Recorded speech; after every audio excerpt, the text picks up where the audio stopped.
This is Dr. Catherine Schmidt-Whitaker, and she's the Director of the Disabled Student Services here at Cal Poly Pomona.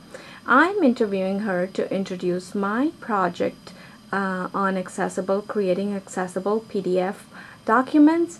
She will shed some light on the Accessible Technology Initiative for the campus Cal Poly Pomona. That being said, I'm going to turn over camera to Dr.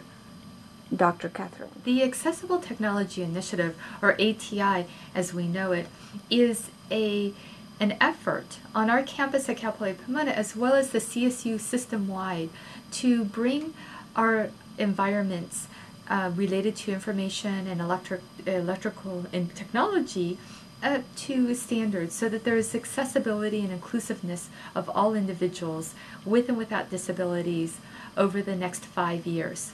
There's different timelines and periods of needing to bring knowledge and developing skills and developing accessible documents such as PDF, and also our purchasing of electronic information technology. There are 3 priority areas: web accessibility, instructional materials accessibility, and procurement of electronic and information technologies. The focus for faculty really has to do with the primary area of instructional materials, and then a little having to do with websites if they are developing their own websites, and the procurement if they're making purchases, whether it's through state funds or grants. Since the question has to do with the creating accessible PDFs, I'd like to share how that would impact faculty in the classroom and beyond.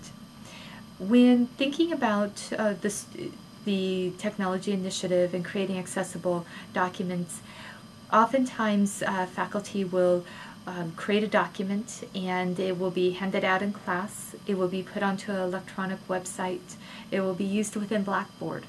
And in these situations, we want to be able to provide it in what's considered an alternate format, or the ability for an individual who may use a screen reading program such as JAWS or Kurzweil so that they can auditorily listen to that print material, to be able to do that at the same time as the student who receives it in a print-based environment. So development of the accessible PDF and knowing how to do that and what it looks like is important. What we're talking about is creating an accessible PDF which takes you put the document into the scanner, scan it, and OCR it and have it come up so it's text-based, which means that a screen reader will read that text word for word, left to right along the path.